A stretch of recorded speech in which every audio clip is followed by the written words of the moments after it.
Hello everyone, study with Leenu में आपका स्वागत है। I hope you all are doing well.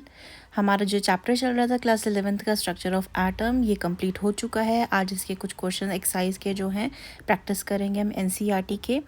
जिसने प्रीवियस वीडियोस नहीं देखी हुई वो हमारे चैनल पे विजिट करके देख सकता है सारी वीडियोस को, और उन सब वीडियोस की जो पीडीएफ है वो आपको मिल जाएगी हमारे Telegram channel study with Leenu में। कंटिन्यू करते हैं।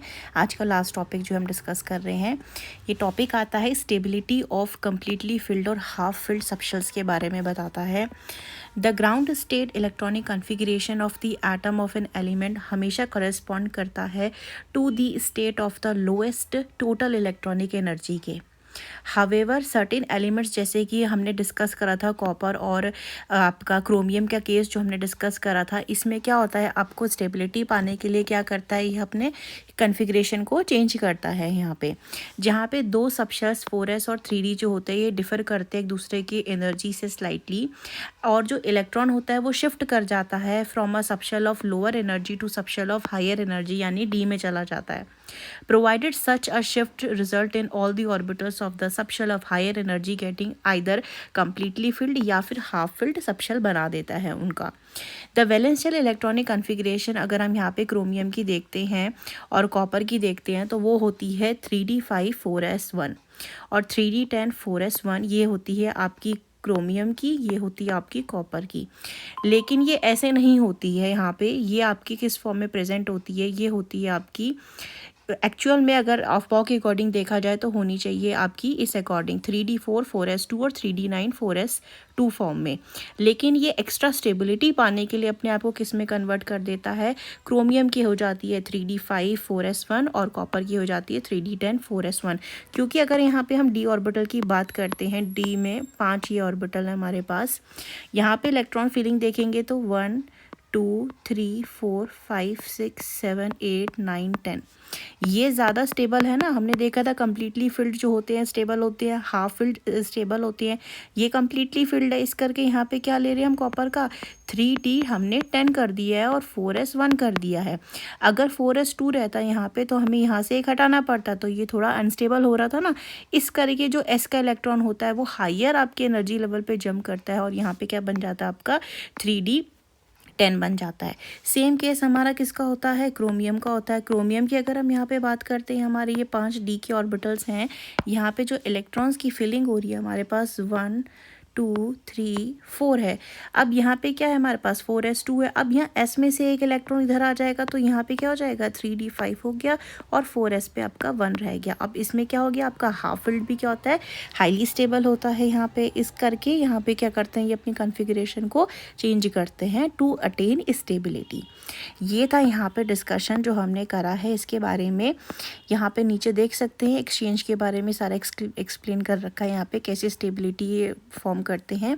अब हम डिस्कस करेंगे कुछ क्वेश्चंस जो हैं हमारे एनसीईआरटी के जो एक्सरसाइज के बैकग्राउंड में दिए गए हैं उनको। So let's discuss. सबसे पहला क्वेश्चन दे रखा है हमें कि हमें बताना है कि कितने न्यूट्रॉन और प्रोटॉन्स जो हैं ये इन द न्यूक्लियाई में, जो हमें यहाँ पे एलिमेंट्स दे रखे हैं। सबसे पहला जो हमें दे रखा है वो दे रखा है कार्बन। तो कार्बन का हमारा यहाँ पे कितना दे रखा है, कार्बन का एटॉमिक नंबर 6 दे रखा है और आइसोटोप कितना दे रखा है, ये इसका मास है 13। तो यहाँ पे हम देखेंगे 13 - 6 कितना होता है 7, तो 7 न्यूट्रॉन्स प्रेजेंट है यहाँ पे। दूसरा हमें दे रखा है ऑक्सीजन। ऑक्सीजन का मास यहाँ दे रखा है 16 और यहाँ एटॉमिक नंबर है 8, तो ये कितना हो जाएगा 16 - 8 8 हो जाएगा। नेक्स्ट आता है हमारे पास मैग्नीशियम। मैग्नीशियम का एटॉमिक मास होता है 24 और यहाँ पे एटॉमिक नंबर है 12, तो 24 - 12 कितना हो जाएगा 12 न्यूट्रॉन्स। नेक्स्ट आता है हमारे पास आयरन। आयरन में कितना मास आपका 56 मास है, 26 एटॉमिक नंबर है, तो 56 - 26 हो जाता है हमारा 30। लास्ट आता है हमारा स्ट्रोंशियम। स्ट्रोंशियम में आपका कितना मास बताया है 88, एटॉमिक नंबर बताया है 38, तो 88 - 38 कितना हो जाएगा हमारे पास 50 न्यूट्रॉन्स। तो ये न्यूट्रॉन्स के प्रेजेंट है डिफरेंट एटम्स के न्यूक्लियाई के पास में। नेक्स्ट क्वेश्चन आता है हमारे पास, डिस्कस करते हैं यहाँ पे। Right the complete symbol for the atom with the given atomic number and the atomic mass. हमें यहाँ पे बताया है एटॉमिक नंबर जो है 17 है और उसका मास 35 है, यानी ये क्या हो जाएगा हमारे पास, क्लोरीन हो जाएगा आपका। फर्स्ट में क्या आ जाएगा, क्लोरीन हो जाएगा, क्योंकि क्लोरीन का एटॉमिक मास होता है आपका अप्रॉक्सीमेटली 35.5 होता है, यहाँ 35 दे रखा है, और एटॉमिक नंबर होता है हमारे पास 17। सेकेंड में देखते हैं हमारे पास, सेकेंड में आपका है एटॉमिक नंबर दिया है 92, मास दिया है 233, ये है आपका यूरेनियम। यूरेनियम को यू से रिप्रेजेंट करते हैं, तो 233 इसका मास हो जाएगा, 92 एटॉमिक नंबर हो गया। नेक्स्ट दे रखा है हमको एटॉमिक नंबर 4 है, मास 9 है। 4 किसका होता है हमें पता है, बेरिलियम का होता है आपका एटॉमिक नंबर 4 होता है, और मास कितना इसका 9 है। ठीक है, तो ये था हमारा क्वेश्चन। नेक्स्ट आता है हमारे पास यहाँ पे क्वेश्चन, डिस्कस करते हैं। Yellow light emitted from the sodium lamp has wavelength lambda, जिसकी वैल्यू है 580 नैनोमीटर की। कैलकुलेट करना है फ्रीक्वेंसी यानी म्यू को और वेव नंबर को, जो कि होता है आपका म्यू पे बार। फॉर्मूला हमें पता है ना, यहाँ पे फॉर्मूला होता है आपका mu equal to C upon lambda, जहाँ सी की वैल्यू कितनी दे रखी है हमें, सी की वैल्यू होती है 3 × 10⁸ मीटर पर सेकेंड। इस स्पीड से आपका लाइट ट्रेवल करती है, डिवाइड बाय लेमडा।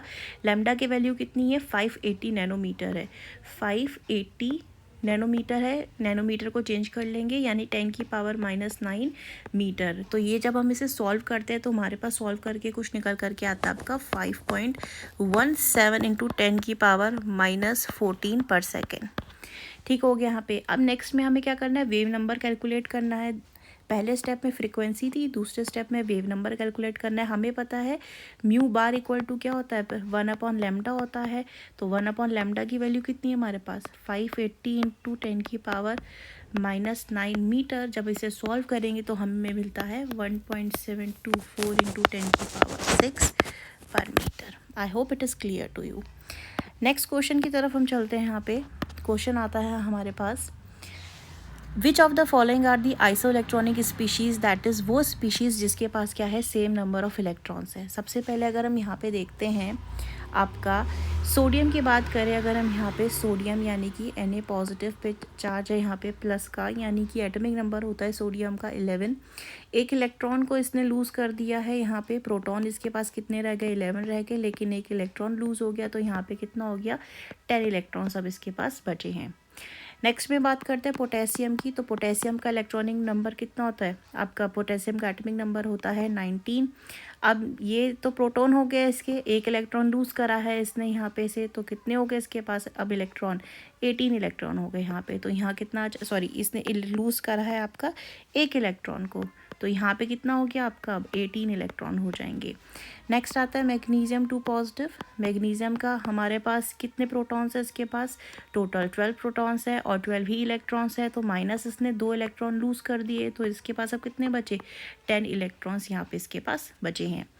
कैल्शियम की बात करें, कैल्शियम 2 पॉजिटिव होता है, हमें पता है कैल्शियम का एटॉमिक नंबर 20 होता है, 20 प्रोटॉन्स है, 20 इलेक्ट्रॉन्स है, माइनस कर दिए, 2 इलेक्ट्रॉन निकाल दिए, तो 18 इलेक्ट्रॉन बचे इसके पास भी यहाँ पे। इसके बाद आता है हमारे पास sulphide ion. Sulphide ion 2 negative है हमारे पास, एटॉमिक नंबर कितना है यहाँ पे, 16 ही प्रोटॉन है इसके पास, इलेक्ट्रॉन 16 थे, 2 और ऐड कर लिए यहाँ पे इसने, तो +2 करेंगे तो टोटल कितने हो गए यहाँ पे, 18 इलेक्ट्रॉन हो गए। आर्गन है, आर्गन के पास कितने प्रोटॉन कितने इलेक्ट्रॉन, 18 इलेक्ट्रॉन है, और 18 ही क्या है आपके पास, प्रोटॉन है। यहाँ पे कोई चार्ज नहीं दे रखा, तो यहाँ पे 18 इलेक्ट्रॉन ही आपके सिंपली शो किए जाएंगे आपके। ठीक हो गया। अब यहाँ पे से अगर हम कंपेयर करते हैं तो हम क्या देख रहे हैं, हम यहाँ पे ये देख रहे हैं कि मैग्नीशियम और आपका ये सोडियम, ये दोनों क्या है, आइसो इलेक्ट्रॉनिक है। यहाँ पे आइसो इलेक्ट्रॉनिक, क्योंकि दोनों के पास कितने इलेक्ट्रॉन है, 10 इलेक्ट्रॉन और 10 इलेक्ट्रॉन प्रेजेंट हो गए। ठीक है, इसके बाद नेक्स्ट अगर हम यहाँ पे देखते हैं, कलर चेंज कर लेते हैं, पोटेशियम हो गया, कैल्शियम हो गया, सल्फाइड आयन, ये जो हम यहाँ पे देख रहे हैं ये भी क्या है, आइसो इलेक्ट्रॉनिक है, क्योंकि इनके पास भी क्या प्रेजेंट है, 18 इलेक्ट्रॉन यहाँ पे प्रेजेंट है, और इसके साथ हम इसको भी ऐड कर लेंगे, आर्गन भी आ जाएगा। तो I hope this question is clear to you. Isoelectronic species क्या होती है हमने यहाँ से कैलकुलेट कर लिया है। आगे बढ़ते हैं, नेक्स्ट क्वेश्चन सॉल्व करते हैं। यहाँ पे right the electronic configuration of the following ions. H negative की अगर हम यहाँ पे इलेक्ट्रॉनिक कन्फिग्रेशन लिखते हैं, एच नेगेटिव है यहाँ पे ए। एच नेगेटिव का मतलब क्या हुआ, हाइड्रोजन का कितना होता है 1s1 होता है, इसके पास नेगेटिव है यानी कि एक इलेक्ट्रॉन इसके पास और ऐड हुआ है, तो यहाँ पे क्या हो जाएगी 1s2 हो जाएगी। नेक्स्ट अगर यहाँ पे देखते हैं Na पॉजिटिव है, Na पॉजिटिव का मतलब क्या हुआ, यहाँ पे सोडियम के पास कितने इलेक्ट्रॉन थे, टोटल 11 थे, एक लूज़ कर दिया उसने तो 10 हो गए, तो उसको हम लिख सकते हैं 1s2 2s2 और 2p6, क्योंकि 3p1 से उसने क्या कर दिया, लूज़ कर दिया है इलेक्ट्रॉन को, तो ये हट जाएगा, इसको मैं इरेज कर देती हूँ। तो यहाँ पे क्या हो जाएगा 2p6 हो जाएगा। नेक्स्ट अगर हम यहाँ पे देखते हैं O2 नेगेटिव आता, O2 नेगेटिव की बात अगर यहाँ पे करते हैं तो यहाँ पे कितना हो जाएगा ऑक्सीजन के पास 1s2 2s2 एंड 2p6 हो जाएगा। डी में देखते हैं फ्लोराइड आयन यहाँ पे प्रेजेंट है, इसमें कितना हो जाएगा हमारे पास 1s2 2s2 2p6 हो जाएगा यहाँ पे, क्योंकि फ्लोरीन कितना एटॉमिक नंबर होता है 9 होता है, एक और इलेक्ट्रॉन ऐड हो गया तो कितने हो गए 6 हो गए यहाँ पे, तो टोटल 10 हो गए हैं। नेक्स्ट पार्ट अगर हम देखते हैं यहाँ पे सेकेंड पार्ट आता है हमारे पास, ये फर्स्ट था what are the atomic numbers of the elements whose outermost electrons are represented by 3s1।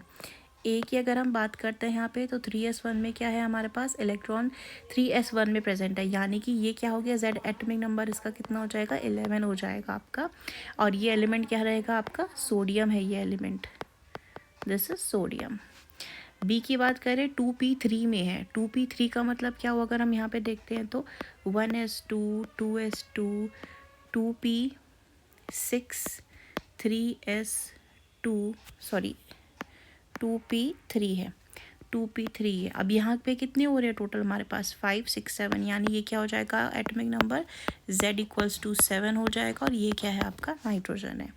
सी की बात करें तो आता है 3p5 है, यानी कि 1s2 2s2 2p6 3s2 and 3p5, total जब ऐड करते हैं तो एटॉमिक नंबर कितना आ रहा है हमारे पास 17, ये क्या हो गया क्लोरीन। नेक्स्ट क्वेश्चन आता है थर्ड पार्ट डिस्कस करें तो which atoms are indicated by the following configuration. सबसे पहला है हमारे पास हीलियम 2s1। हीलियम कितना कवर करता है आपका, हीलियम के पास 2 इलेक्ट्रॉन आते हैं, 2 के बाद एक इलेक्ट्रॉन आ रहा है 2s1 में, यानी ये क्या हो जाएगा हमारे पास लिथियम हो जाएगा। वहीं बी की बात अगर हम करते हैं, बी में कितना है हमारे पास नियॉन, नियॉन पे कितने कंप्लीट हो जाते हैं 10 कंप्लीट हो जाते हैं, उसके बाद 5 इलेक्ट्रॉन और ऐड हुए यानी कि 15 पे कौन आ जाता है हमारे पास फोस्फोरस आ जाता है। थर्ड की बात करें आर्गन, आर्गन पे कितने इलेक्ट्रॉन कंप्लीट हो जाते हैं 18 के बाद कितने गिवन है हमारे पास 3 और गिवन है, यानी कि 21 हो जाएगा टोटल। 21 में कौन आता है हमारे पास स्कैंडियम आता है। नेक्स्ट क्वेश्चन की तरफ बढ़ते हैं, हमारा आता है एन एटॉमिक नंबर, जो एक एटॉमिक ऑर्बिटल है हमारे पास जिसका n की वैल्यू कितनी दी गई है, n की वैल्यू दी गई है इसकी 3। What are the possible values of l और ml निकालना है। सबसे पहला डिस्कस करते हैं यहाँ पे, तो l की वैल्यू जो हमें दे रखी है, n की वैल्यू दे रखी है हमारे पास यहाँ पे 3 दे रखी है, तो यहाँ पे l क्या हो सकता है आपका, l यहाँ पे हो सकता है 0 भी हो सकता है, 1 भी हो सकता है, 2 भी हो सकता है, और ml क्या हो सकता है आपका ये -2 -1 0 +1 +2 हो सकता है। ठीक हो गया। अब यहाँ से देखते हैं हम क्या कर रहे हैं, अगर हमारे पास L की वैल्यू आपकी आती है 0 तो यहाँ पे ml क्या हो जाएगा हमारे पास 0 हो जाएगा, ठीक है ना। L की वैल्यू कितनी आ जाएगी हमारे पास 0, तो ml की वैल्यू कितनी हो जाएगी हमारे पास 0 हो जाएगी। वहीं अगर हम बात करते हैं, अगर L की वैल्यू 1 हो जाती है तो ml की वैल्यू कितनी हो जाएगी -1 0 और +1 हो जाएगी। वहीं अगर L की वैल्यू हम देखते हैं कितनी होती है 2, तो ml की वैल्यू कितनी हो जाएगी यहाँ पे -1 0 +1 +2 हो जाएगी, यही होंगी ना सारी वैल्यूज़ इनकी। तो यहाँ पे जब हमारा n = 3 है तो l की पॉसिबल वैल्यूज़ किस रेंज में जाएंगी 0 1 और 2 के रेंज में जाएंगी यहाँ पे। नेक्स्ट आता है हमारे पास list the quantum number ml l of electrons for 3d orbital. 3d orbital की अगर यहाँ पे बात करते हैं हम, तो यहाँ पे क्या आएगा हमारे पास, यहाँ पे आता है हमारे पास l = क्या हो जाएगा सेकेंड में l = 2 हो जाएगा, और ml क्या हो जाएगा, जब ये 2 आ गया तो ml की वैल्यू कितनी हो जाएगी यहाँ पे हमारे पास 3 -2 -1 0 +1 और +2 हो जाएगी यहाँ पे, +1 +2 हो जाएगी यहाँ पे। ठीक हो गया। अब यहाँ से अगर हम देखते हैं हमारे पास 3D के बारे में पूछा है, यानी कि n की वैल्यू कितनी है हमारे पास 3 है और l यहाँ पे कितना हो जाएगा, अब l = 2 हो जाएगा। यानी कि ये वैल्यूज़ कहाँ से रेंज करेंगी आपकी, ये वैल्यूज़ रेंज करेंगी आपकी आपके 2 से लेकर के +2 तक रेंज करेंगी यहाँ पे। नेक्स्ट अगर हम देखते हैं थर्ड पार्ट, यहाँ पे थर्ड क्वेश्चन पूछा है, which of the following orbitals are possible 1p 2s 2p and 3f। यहाँ पे हम देखें तो इसमें से हमारे पास क्या पॉसिबल हो जाएगा, 2s और 2p ही तो यहाँ से पॉसिबल हो जाएगा ना हमारे पास यहाँ पे, क्योंकि अगर जब हम देखते हैं 1p में देखें जिसमें n की वैल्यू 1 होती है तो l की वैल्यू क्या हो जाएगी, यहाँ पे 1 हो जाएगी। अब यहाँ पे जो है आपका जो l होता है it is not less than n, सो ऐसे तो ऑर्बिटल ही पॉसिबल नहीं हो जाएगा हमारे पास, है कि नहीं। दूसरे की बात करते हैं हम, 2s की बात करते हैं तो यहाँ n की वैल्यू कितनी हो जाएगी, 2 हो जाएगी, तो l की वैल्यू कितनी हो जाएगी, यहाँ पे 0 हो जाएगी। ये तो पॉसिबल हो सकता है हमारे पास क्योंकि 2s होता है। नेक्स्ट अगर हम बात करते हैं यहाँ पे 3f की, 3f दिया हुआ है, 2p उससे पहले दिया है, 2p डिस्कस कर लेते हैं। 2p की वैल्यू है, 2p में क्या है हमारे पास n की वैल्यू कितनी है हमारे पास यहाँ पे आपकी 1 हो जाएगी, n की वैल्यू सॉरी यहाँ पे 2 है, l की वैल्यू आपकी क्या हो जाएगी 1 हो जाएगी, तो ये भी पॉसिबल है यहाँ पे। नेक्स्ट अगर देखते हैं 3f यानी n की वैल्यू कितनी होगी 3 होगी और l की वैल्यू कितनी हो जाएगी यहाँ पे 3। अब ये तो पॉसिबल नहीं है यहाँ पे क्योंकि l is not less than 3, है कि नहीं। तो ये था इसका डिस्कशन। नेक्स्ट क्वेश्चन की तरफ चलते हैं। हमारा क्वेश्चन नंबर 7 कहता है यूजिंग SPD नोटेशन डिस्क्राइब करना है ऑर्बिटल को with the following quantum number. सबसे पहला आता है a है आपका, n = 1 है और l = 0 है, तो ये क्या हो जाएगा n 1 है और l 0 है तो 1s हो जाएगा। दूसरा डिस्कस करते हैं हम, n = क्या हो जाएगा 3 हो गया, l = कितना है 1 हो गया, तो ये 3p हो जाएगा। थर्ड है हमारे पास n = 4 है और l = कितना है 2 है, तो ये कितना हो जाएगा हमारे पास 4d हो जाएगा। नेक्स्ट आता है n = कितना है 4 है, l = कितना है 3 है, तो ये क्या हो जाएगा आपके पास, ये हो जाएगा आपके पास 4f।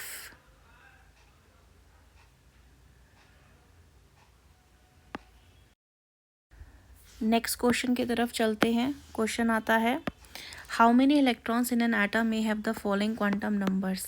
सबसे पहले हमें दे रखा है n की वैल्यू कितनी दे रखी है 4 और ms दे रखा है हमें -1/2। तो यहाँ पे हम देखते हैं सबसे पहले तो हमारा जो इलेक्ट्रॉन होता है प्रिंसिपल क्वांटम नंबर यहाँ पे कितना दे रखा है 4, यानी कि 2n² अगर अप्लाई करेंगे तो 2 × n का n में 4 = 2 सॉरी पावर में 2, तो ये कितना आ जाएगा हमारे पास 4 4 जा 16, 16 2 जा 32। तो मैक्सिमम यहाँ इलेक्ट्रॉन कितने आ सकते हैं 32 इलेक्ट्रॉन्स आ सकते हैं यहाँ पे। ठीक हो गया। अब यहाँ पे हमें पॉली के एक्सक्लूजन प्रिंसिपल के अकॉर्डिंग पता है ना कि मैक्सिमम 2 इलेक्ट्रॉन आ सकते हैं और दोनों की स्पिन क्या होगी, यहाँ पे एक की +½ होती है तो दूसरे की क्या होगी -½ हो जाएगी। तो यहाँ पे हम कैसे लिख सकते हैं इसको, तो 32 / 16 = 16 इलेक्ट्रॉन्स लिख सकते हैं हम यहाँ पे इसको। ठीक हो गया, 16 +½ के 16 -½ के। नेक्स्ट आता है हमारे पास b, जिसमें n = कितना हो गया 3 हो गया और l = कितना हो गया 0 हो गया, यानी कि n की वैल्यू प्रिंसिपल क्वांटम नंबर की वैल्यू 3 है, ठीक है। और जो एंगुलर आपका मोमेंटम आता है l की वैल्यू 0 दे रखी है, यानी कि ये क्या है आपका एक s का ऑर्बिटल है कि नहीं, ये एक s का ऑर्बिटल हो जाएगा आपके पास। और यहाँ पे +½ और -½ की बात करेंगे जब हम, तो यहाँ पे कितने इलेक्ट्रॉन आ जाएंगे आपके 2 इलेक्ट्रॉन आ जाएंगे यहाँ पे। इन क्वांटम नंबर के अंदर कितने इलेक्ट्रॉन आ जाएंगे आपके 2 आ जाएंगे यहाँ पे, क्योंकि n 3 है, l पे 0 क्या होता है s होता है, s पे मैक्सिमम 2 आते हैं, तो ये 2 इलेक्ट्रॉन हो जाएंगे। नेक्स्ट क्वेश्चन अगर यहाँ डिस्कस करते हैं हम, आता है indicate the number of unpaired electron in a. सबसे पहले ए है, ए हमारे पास क्या दे रखा है फॉस्फोरस दे रखा है। फॉस्फोरस का एटॉमिक नंबर होता है हमारे पास 15। तो इलेक्ट्रॉनिक कॉन्फ़िगरेशन इसकी सबसे पहले लिखेंगे हम, तो ये होती है 1s2 2s2 2p6 10 हो गए। इसके बाद 3s2 12 हो गया और 3p आपका हो जाएगा यहाँ पे 3 हो। तो यहाँ पे कितने अनपेयर्ड इलेक्ट्रॉन्स हैं? 3 अनपेयर्ड इलेक्ट्रॉन्स यहाँ पे प्रेजेंट है, जैसे कि हम यहाँ पे देख सकते हैं। क्योंकि जो p ऑर्बिटल होता है, p ऑर्बिटल में मैक्सिमम कितने इलेक्ट्रॉन आ सकते हैं आपके? मैक्सिमम 6 इलेक्ट्रॉन आ सकते हैं। तो यहाँ पे कितने अनपेयर्ड इलेक्ट्रॉन है आपके? 3 अनपेयर्ड इलेक्ट्रॉन्स हो गए यहाँ पे, ठीक है। तो नेक्स्ट क्वेश्चन करते हैं अब यहाँ पे बी। ये आता है SI यानी कि आपका सिलिकॉन का जो एटॉमिक नंबर होता है 14 होता है। कॉन्फ़िगरेशन लिखेंगे 1s2 2s2 2p6 3s2 and 3p2। तो यहाँ पे कितने इलेक्ट्रॉन्स है? ये भी p ऑर्बिटल में है, तो यहाँ पे कितने इलेक्ट्रॉन्स मिसिंग हैं? यहाँ पे आपके 2 अनपेयर्ड इलेक्ट्रॉन्स जो हैं यहाँ पे मिसिंग हो जाएंगे यहाँ पे, ठीक हो गया। तो यहाँ पे कितने अनपेयर्ड हैं? 2 अनपेयर्ड इलेक्ट्रॉन, ठीक है। नेक्स्ट आता है यहाँ पे हमारे पास सी में हमारे पास क्रोमियम का जो कॉन्फ़िगरेशन होता है ये होता है आर्गन के बाद आता है 4s1 और 3d5। तो यहाँ पे हम देखेंगे d ऑर्बिटल आ गया 3 4 5। डी ऑर्बिटल है, हाफ फिल्ड है, 5 प्रेजेंट है, 5 और आ सकते हैं क्योंकि D10 जाता है मैक्सिमम में। तो 5 ये हो गए और एक हो गया किसका? आपका सल्फर का हो गया। तो टोटल यहाँ पे कितने हो जाएंगे? यहाँ पे हो जाएंगे 6 अनपेयर्ड। नेक्स्ट आता है डी आयरन की अगर हम यहाँ बात करते हैं, आयरन का कॉन्फ़िगरेशन है आर्गन पे 4s2 3d6, क्योंकि 26 होता है ये, 24 होता है ये। तो यहाँ पे हम देखते हैं यहाँ पे कितने अनपेयर्ड हमको मिलेंगे? यहाँ पे मिलेंगे हमें टोटल 4 अनपेयर्ड। नेक्स्ट आता है हमारे पास क्रिप्टन का अगर हम यहाँ पे देखते हैं, इसका एटॉमिक नंबर होता है आपका 36 होता है। तो 36 होता है इसका एटॉमिक नंबर। तो इसको हम क्रिप्टन की अगर हम यहाँ पे इलेक्ट्रॉनिक कॉन्फ़िगरेशन की बात करते हैं तो ये होता है हमारे पास आपका आर्गन 18 और इसके आगे आता है 3d10 4s2 एंड 4p6। यहाँ पे अगर एक चीज़ नोट करें तो यहाँ पे 10 कम्प्लीटली फिल्ड है, यहाँ पे s में 2 कम्प्लीटली फिल्ड है और p में 6 कम्प्लीटली फिल्ड है। यानी कि यहाँ पे क्या हो जाएगा? आपका 0 अनपेयर्ड इलेक्ट्रॉन हो जाएगा यहाँ पे। I hope this is clear to you. If you have any query you can ask in the comment section. अब हम नेक्स्ट चैप्टर जो है स्टार्ट कर देंगे एंड आप देख सकते हैं सारी वीडियोस अवेलेबल है हमारे चैनल में। Thank you for watching this video.